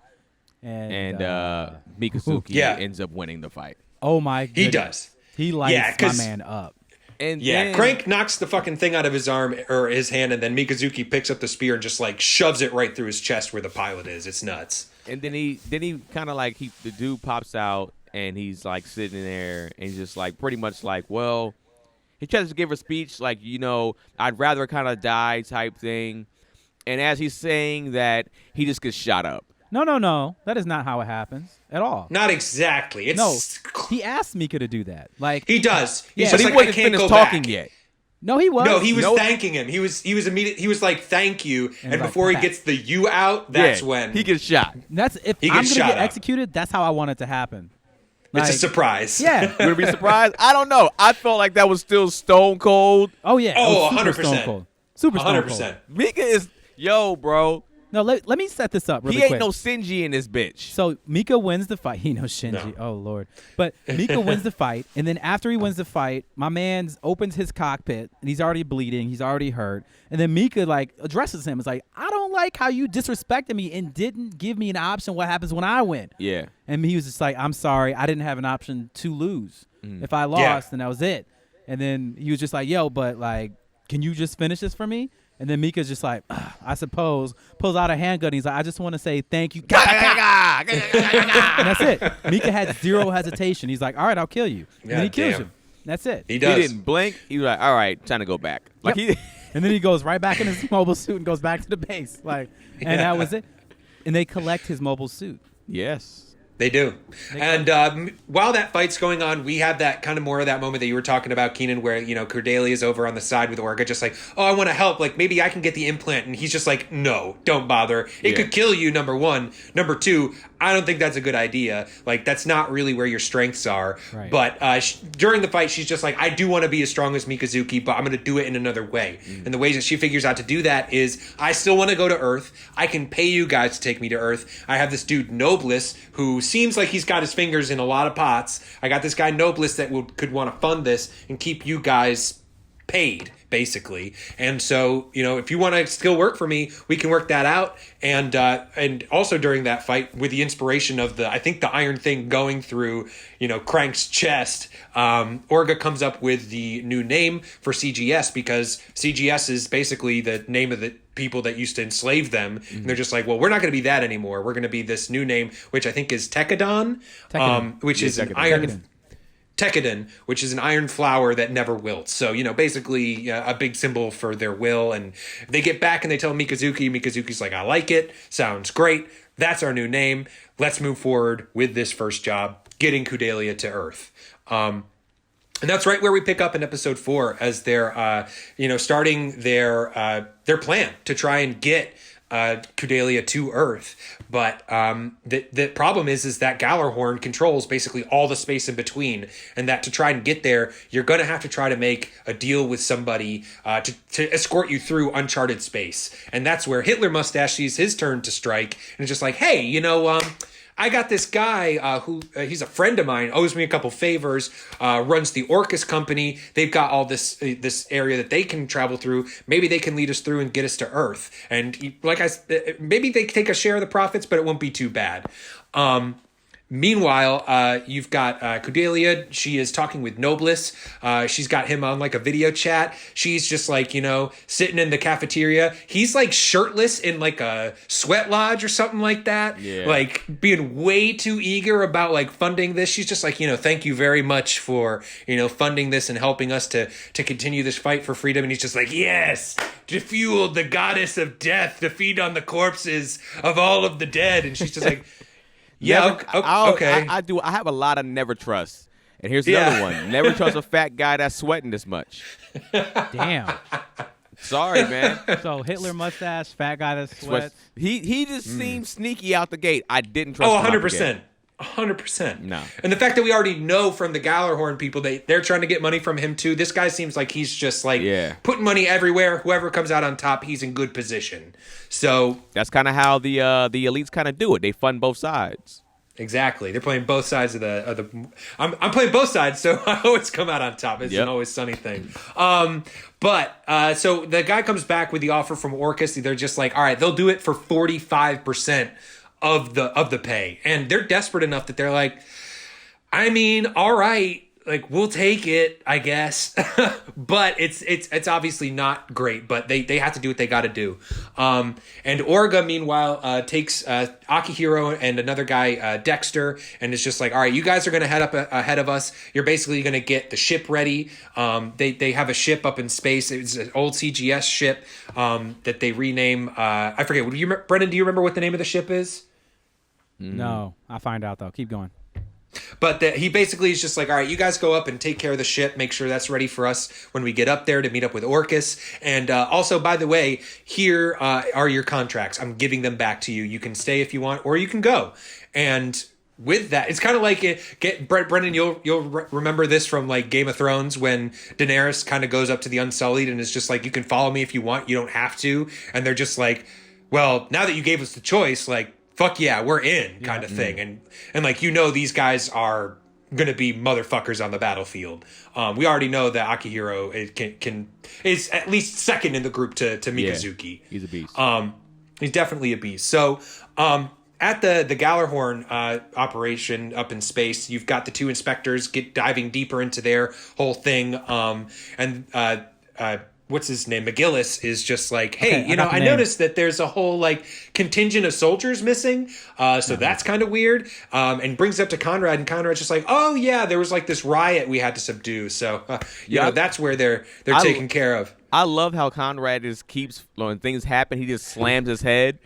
Yeah. He was making me crack up. Like, instead of just slamming his head, he's slamming his head against a wall, slamming his head against the table. Slam his head against the toilet. It's coming soon, I'm sure. Pretty much. Yeah. So, Rob, but the ship's name originally was Will-o'-the-Wisp, and now it's called the Isaribi. Isaribi. Okay, cool.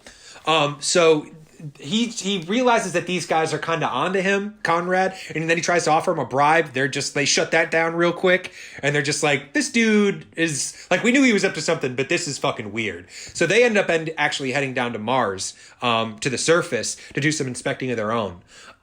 Meanwhile, Mikazuki and one thing that we did skip over, we did kind of mention it in passing, that when Mikazuki did fight Crank, he did have the good luck bracelet from Atra, and like he's been sniffing it, so he knows who it's from, and he runs into her again when he arrives on the farm with Biscuit, and they arrive on the farm where they grow like all these cornfields. It's at Biscuit's grandmother's farm, and Atra's there, and then she's just like, oh, and I see you brought Cordelia as well. That's super cool. And he's like, yeah, I just wanted to show her, kind of how this whole thing works. And, they're out there in the field picking corn, and he kind of tells her about like, he thanks her in part for like helping them to continue to do this, because he shows her like all this corn that they grow, like they sell for dirt cheap. And, this is one of the only things they have as an income. They wouldn't be able to maintain, their operations without her help. And he thanks her for that. And he wanted to show her this. Meanwhile, Cookie and Cracker are picking on Atra, just like, hey, she's about to steal your man over there. Like, you better figure something out quick.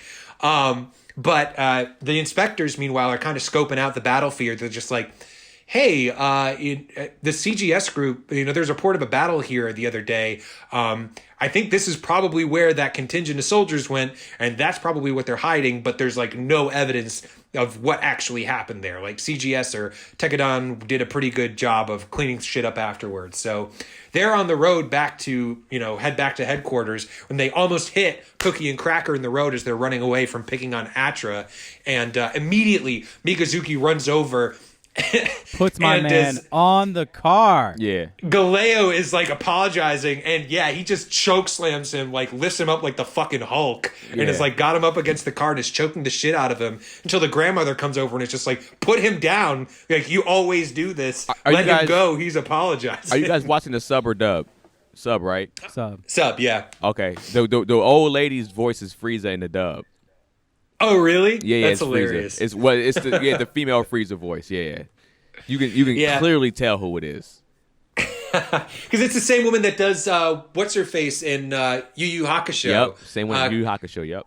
Yeah. See, like that's why it's always like the Frieza voice. It sounds like an old lady voice in the American dub. It's so weird. I always thought that, and now that same voice actor is playing old ladies on like every other show. Wait, so did we skip over a part? And maybe this is only in the dub. I don't know if it says this in the sub, but the pretty boy blonde dude. What was his name?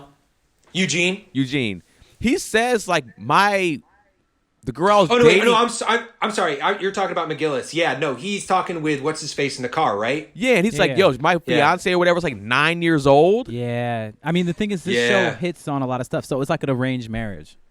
Yeah, that was wild, bro. Yeah. He's like, I don't know how old he is, but he looks at least 19, 20. Yeah. So it's like an arranged marriage.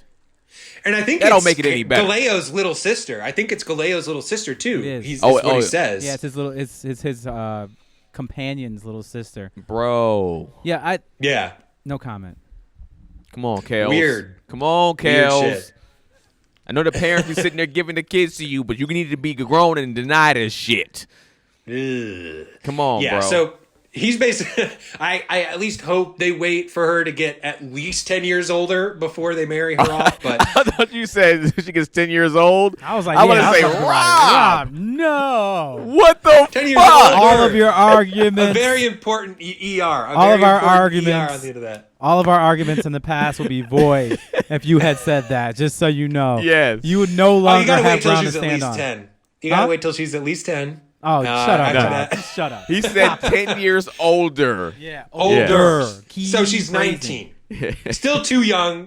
I mean, honestly, to probably be making a decision like that, but Right. at least she'll be a consenting adult at that point. So as this Mikazuki lets him down, and Galeo tries to take a swing at him at that point because he's pissed, obviously, and Mikazuki dodges out of the way. And at this point, McGillis is getting out of the car and notices the shit on his back, and is just like, "Hey, couldn't help but notice your AVS system. That's kind of weird for you guys to have that out here."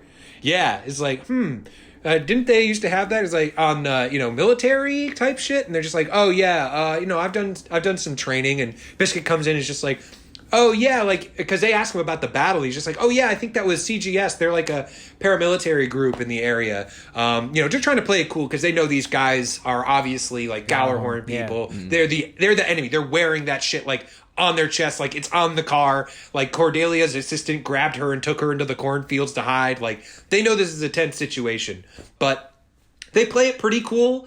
And McGillis even gives some chocolate to Cookie and Cracker as an apology on their way, and they head out. Good with little girls. Jesus. He's like, my fiance's about your age. Yeah. She likes these chocolates. Do you like them too? Oh, that's terrible. It is terrible. But they head off on their way. All the Tekkaden people head back, and they see that the new logo for Tekkaden has been emblazoned where the old CGS logo is, and it's the red blooming flower that will become their logo. And they get ready to start their new beginnings for their first mission, which is what comes up here in the last episode number 5. Last episode that we watched. So they're getting ready to start their mission to head out. They're basically putting the last handshakes on this deal with Orcus. Was the how CEO of Orcus- sweaty was this dude, Keenan? Did you what? trust him? How sweaty was this dude? Did you trust him? Absolutely not. Okay, I didn't think so. Was he too sweaty? Huh? Yeah, this dude was pretty sweaty too. Like I don't Pretty like I sweaty. can't trust you. I don't trust a lot of sweaty people. When I see you sweating, I'm like, what are you nervous about? Or what do you Fair. You know what I'm saying? Well, I mean, And I don't some people sweat just like sweat that. a lot though. Some people do. I'm not one of the people that sweat a lot. That's why I'm so It's trustworthy. like for me, the days that I work out, I'm just sweaty the rest of the day, no matter what I do. I can walk briskly to the bathroom and sweat after I work out. It makes no sense. But on days that I'm not working out, I don't sweat at all. Those are the days I'll have a discussion with you because I'll trust you. But Wow. Yeah. No, I mean I shower. Like, thank you, Conditional Cam. trust. Cameron was like, he doesn't shower after the workout. That might cool you All off a right, little. so they do the handshake deal, which is a big deal because the CEO comes down to meet with Orga himself. Orga's like, yo, I like the way that you came here to do this. So they all set up, they gear up, they're getting ready to do it. They go over the plans to go up, and they say the plans are that we're going to take one of these little space. Am I messing up, Rob? No, the only thing that to know before this is that as soon as they make the handshake deal, Conrad up on the Gallarhorn ship gets a call from his assistant as he's slamming his head against his desk once again. Yeah. And he's just like, I told you not to bother me. And they're like, hey, no, sorry, we've got the leader of Orcus on the phone. And he's like, oh, yeah, put him through. And he immediately is just like, oh, shit, an opportunity to get redeem back on the myself. good side. Yeah. Yeah. So he's like, oh, they're going to sell out the kids. We're going to get the girl. Everybody wins. We're great. And so the plan is that Orga describes to his people. Is like, look, we're going to take our main force. We're going to get on our little pod spaceship. We're going to launch up, meet up with our main ship, follow the Orcus people through their pathway to get to Earth or Mars. I don't remember. To Earth. They're Get leaving to Earth. Mars. Yep, to get to Earth. And we'll at that point, we'll have finished the job. We'll get our money. She's going to do her thing. And everybody wins, right? Yeah. Simple. I mean, Simple. that's yeah. So I mean, what Conrad wants to do is jump in and intercept that, and he actually brings the inspectors in on it. Is the other thing is he's finally like, all right, I can get on their good side too by being like, hey guys, like the leaders of the Mars Revolution are going to be on their way to Earth, and you don't want that to happen, do you? Well, you guys can take the credit. I don't even care. Like, we can use my men. You can do it. It's no problem at all. And again, McGillis is smart enough to know, like, all right, he's probably going to try to screw us over, but if we can get our hands on this Cordelia lady, we don't have to kill her. We just capture her alive, and then we can just basically force her to tell the Martian people to, like, stand down. Yeah. Like, we can just make her say whatever we want to say. Yeah. Meanwhile, back at Tekadon, Atra shows up, doesn't want Mikazuki to get too far away from her, so she quits her job and is just like, I'm joining up with the military. Smart. Like, let me She's smart. let me be a cook with you. And they were all like, she can cook, though. Yeah, well, they turn to Mikazuki and they're just like, what do you think, Mikazuki? And he's like, she can cook. And she, again, blushes. So she's trying with the food thing. She's trying the food angle. Yeah. But I don't know. I didn't even realize that she immediately switched tactics. Like, oh, you like food, huh? Like, Yeah. That's how I'll get him. But I think even in the prior episode, Mikazuki had thanked her for making him the bracelet too. He's just like, oh yeah, I recognize it's just like yours. Like, thank you. And she's just like, he noticed me. Yeah. Exactly. Mika's So a good they dude. Outside He of is. if you're fighting him, Oh yes, yeah, he's a savage. or Then Orga it's a tells different you story. tells him to kill you. Other than that, he's a good dude. So what you got to do Other is than stay. that- You got to stay on Orga's good side. Yeah. Pretty much. That's it. So they all load onto their the transport ship and get ready to meet up with the Orca people up in space, the Orcus people up in space, and that includes Atra, Eugene, Orga and all those people, Cordelia, and they launch up in what looks like kind of like a traditional, like the Columbia spaceships or whatever, like even from that Cowboy Bebop episode where they have the old spaceship that goes to help out Spike. Kind of looked like one of those. Yep. And so they're on their way up and they see the Orcus ship and they're just like, hey, that's a little weird that they're Already a little here. they're a little early. Yeah. And Hitler Mustache Man immediately is like cackling, like rubbing his hands together, like, yes, we're about to spring my trap. But that isn't until the Gallarhorn mobile suits come out, and he's just like, oh shit, they even went behind my back, and he starts freaking out. Yep. And He's like, get he him on the runs over phone. to Get him on the phone. Yeah, and Orcus is just like, oh yeah, thanks Hitler Mustache Man, like we couldn't have done this without your help, and they just start beating the shit out of this dude, like rightfully so, like they just start kicking the shit out of him, because he's, at this point it seems like he's led them to their doom. Yeah. And one of the Gallarhorn suits runs up to their transport ship and is about to like put an axe through it when the hatchback like opens up, and right out of it comes Mikazuki's like gun, and he just blasts this dude right in the chest and sends him off into the dead of space. And he comes out and he starts immediately getting into a fight with these other mobile suits. And he's trying to cover the transport while they fly around. You've got the Orcus ship and the Gallarhorn ship chasing after them. And it's while they're trying to get away, they're kind of worrying about, is Mikazuki going to be okay? But they're just like, his armor will hold up as long as he keeps it a distance battle. Like their shells aren't strong enough to pierce through. So he's trying to keep the distance, the battle at a distance. And that's when as the Gallarhorn ship is coming in to, attack them, that's when Orga's other part of his plan comes into fruition. And the Isarabi shows up with all the other guys. They showed up early, so obviously Orga didn't trust this whole deal to begin with. And he gets it. It's adults. Yeah. He knows he's had his trust broken way too many times. So as their ship shows up, you've got they dock with that. Everybody gets inside, and he sends Akihiro out to go help out Mikazuki. And so they use one of their captured suits, Crank's old suits, to get out there. Yeah. And you've got Conrad and Ein are out there just like obviously pissed because they've got an axe to grind. They've been embarrassed by these kids already. We know that suit. Mm-hmm. That is Conrad's suit, Yep. or that's Crank's suit. So they charge in, and Conrad tries to get in on him. Mikazuki, he takes today. care of business. Yeah. He chops that dude up, and I think that's a wrap, because he had all these other nefarious plans. He's just like, I'm gonna kill Cordelia, then I'm gonna kill these two inspectors because accidents happen in battle all the time. I'm gonna come out on top.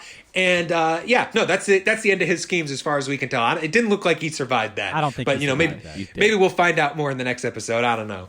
But Ein is now the only guy left. He's got an axe to grind, and he charges in against Mikazuki. But it's his buddy. What's his name? Akihiro is basically throwing shots with this like huge rifle that Mikazuki gave to him, and manages to shoot that dude and hold him off. So that's when the inspector guys are just like, oh shit, like they see the Gundam out on the field, and McGillis, who seems to be a smart guy, student of history, is just like, oh, that's a Gundam frame. The Barbados, these Gundam suits only come out like at times of great importance in history, and now one has come out, basically in the support of Mars. Like, how interesting.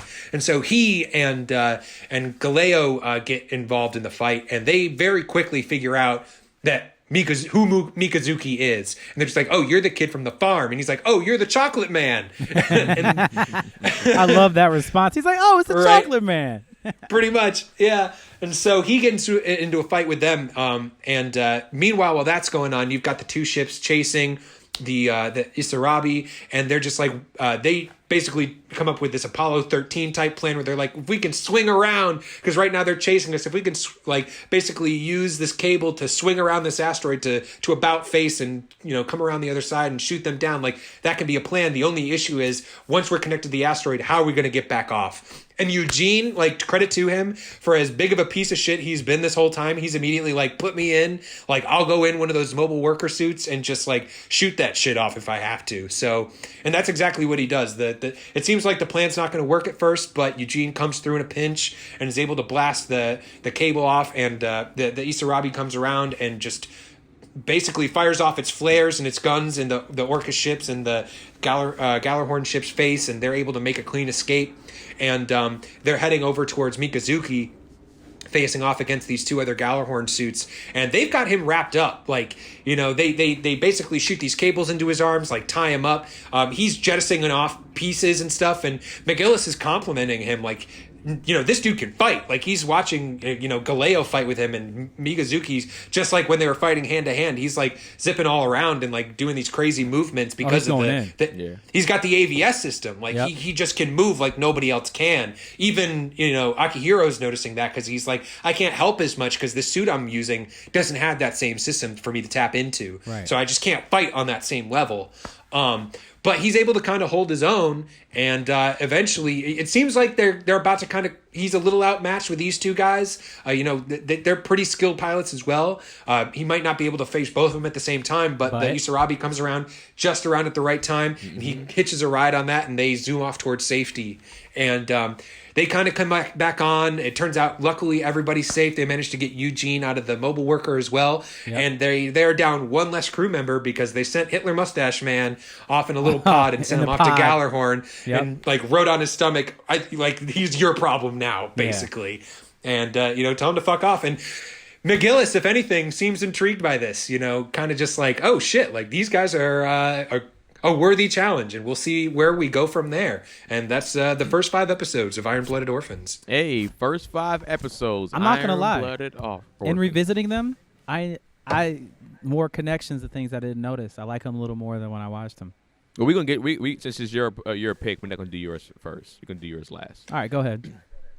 Ice. Actually, we're gonna go with Ice. Ice sent his stuff in, so he said, "Here is my thoughts." Please don't read the whole thing like that. Mika and Orga are the only characters worth caring about, but they're still pretty uninteresting. I like Mika. This shit is boring and feels like watching a soap opera. They throw too many characters and pieces of the story at you early on. They are doing a decent job of bringing a human element to the mix, which helps strengthen the fight scenes. I don't want to like this anime because we shit on. I do want to like this anime because we shit on Gundam so much, but I can't as of yet. I wouldn't go as far as saying it's trash, but I do see an L in Brennan's future. That's the most Ice review of all time. Yeah. He stays true. And what was the score? Did you say the score already? His overall score was a 5,300. Okay. Rob, you want to go next? Yeah, sure. I'll say that based off these, I like it so far. I don't love it. I don't know that I see this as a soap opera at this point. I think that's a little too far. I mean, there's been a good amount of action, with some resolution. It's not just like, it's not so outlandish that I think it's a soap opera at this point. It was a lot of information thrown at you at first. I had no idea what was going on for maybe an episode and a half, to be honest with you. Or who these people were, because they were throwing so many characters. So I kind of agree with Ice on that. Mm-hmm. But, I skimmed back through the episodes. I read some synopsis of the episodes, which really helped me a lot and understand, like, all right, who are these people? But I did need to do that to kind of fully understand what was happening. But I'm interested. I like Mikazuki. I like Orga. At first, I was just like, all right, like, what's Orga's angle? But so far, he seems to be a pretty good dude. I think I told Brennan so far, this is like if Thorkill and Askeladd got along. You know what I mean? Because Askeladd was like a planner, and he's got his dude that can get to business. And if they were Vinland Saga, by the way, from Vinland Saga, like if they were on the same page, I feel like they would have a similar relationship to Orga and Mikazuki. Okay. I like Biscuit so far too. So there's I like the characters a little bit more than Ice, I think, at this point. Like I said, I'm liking it, not loving it. I'm gonna give it a 6,300 at this point. So I'm gonna go 1,000 higher than Ice. Okay. Ice went 53. Yeah, he said. Oh, yeah, 1,000 higher. 1,000 I don't know why I thought 100. I'm sorry. My brain is still on Kentucky time. I'm sorry. Oh yeah. The first thing I said when that first episode, I said the same thing I said about them just throwing some I was just like, slow down. Like, I'm not going to get this shit. But the soap opera thing, I don't even got where he even got that from. I don't even know. That didn't make any sense to me. Maybe just the love triangle stuff. You know what I mean? I don't know. Yeah, but they're not focusing really on that. Like they give you a little bit of that, I think, for like just a side element. But it's been about that business pretty much since the beginning, pretty much. I mean, every other episode has got like a fight. Exactly, and yeah. So I mean, I would say Mikazuka clearly my favorite character. He's my style of character. He's kind of like even kill, but he's a beast. He's about that action, and he's a stone cold killer. Was not expecting him to be this stone cold at all. Was not expecting him to just murder people and just be like, so what we having for lunch? Like, what's the deal? Cold. So actually love this dude. He is the most interesting character on the show, not even close. Orga's cool. I will say I like Biscuit too. I can't say those are only two words. I like Biscuit. I feel like he's gonna be maybe a little bit of comic relief. What about the other guy that was buff that was just like, I'll follow whoever? Oh yeah, and him too. Yeah, I forgot his name, but I like him. Yeah, Akihiro. Cause remember they said in there too, they was like those two are pretty much the best fighters. They're like unstoppable fighting, either super close or inside those or two side together. by side. So in the first episode, they both were in the mobile workers and taking out all the rest of them, and they were together. So him, he's dope too. So once they probably give him some more backstory, I think I'll be fully in. So they got a few characters that I fool with. So for me, I'll give this an overall. I'll give it about. I actually had it around. I actually had it the same as Rob. I had it at 6,300. Okay, cool. Yeah. Another thing I want to just tag on quick before Brendan, you get started. This is kind of what I thought Evangelion was gonna be. Right. Right. This is much closer. It would be. Yeah. Yeah, right. When I saw the trailer, I was just like, "Oh shit! It's gonna be about like kids getting out there, like doing some crazy shit in some robot suits." Yeah. It was something else. I mean, some crazy shit in robot suits happened, but there was a whole like existential journey on top of that. Well, yeah, and then before Brendan gives his too, just real quick, I gotta reiterate this. He's not Shinji out here, bro. He ain't no bitch. This is who I wanted Shinji to be right here. I wanted Shinji to put that work in. He didn't have to murder somebody up close with a gun, but I wanted him to be like, yo, all right, let's get this suit on. Let's fuck people up. This is what it is, man. So Mikazuka is that for me, and he's giving me, right now for a Gundam, I like this. I know 6,300 you might think is kind of low, but I'm interested to see the next 5. I'm in for the next 5. Let's see. Okay. So go ahead, Brennan. Cool. Obviously, I've already seen this. It's been a long time. I honestly don't remember all the things that happen next. But what I'll say is just from these 5 episodes, I got a lot of nostalgia, and it was a good nostalgia. Like, I was just like, oh, I started to remember some of the things that are going to happen. Remembered some of the characters I haven't thought about in a long time. I remembered that all I'll say is this, is that I got asked a very interesting question that I think we could actually turn into an entire one-off episode is, who is your favorite anime character ever? Not your favorite protagonist, antagonist, side character, whatever. Out of every, I'm not asking you. Okay. I'm about to say. But all I'm saying is, I got asked that question, and I didn't even know what to do. Yeah. Because I had never been asked that. I had never thought about it. But Yeah. I will say that as far as I can remember right now and digging through all the anime I've seen, one of those characters that I will be on my top 5 list is in this show. I will say that. So all that said, good memories. I think 100% agree with Ice, Rob, and Keenan that they do throw a lot at you really quickly. But I think it's kind of necessary for what they end up doing and what they're even in the first 5 episodes. Like, a lot happened. This kind of reminds me of the pace of Demon Slayer. Y'all remember, like, that show was like breakneck from the beginning. It's just like, yo, we're only 4 episodes in, and my man, like 2 episodes in, he already lost his family, split a rock, you know, like talking to ghosts, defeated a boss, they killed like 30 people. You know what I'm saying? So for me, this feels somewhat similar on that same pace, but has a bigger world to build. And so I definitely take that note, but I still stand by that. I of course, I picked the safe pick, but I didn't pick it because it was safe. I picked it because I wanted to share with my homies. And this is a show that whenever somebody's like, after they watch the obvious ones that everybody knows about, this is one of the shows I get to give to somebody and like, you really like anime? Like, you really think you like this? Yeah. Here's something that got me in my feelings, but I loved it for it. And this is that show.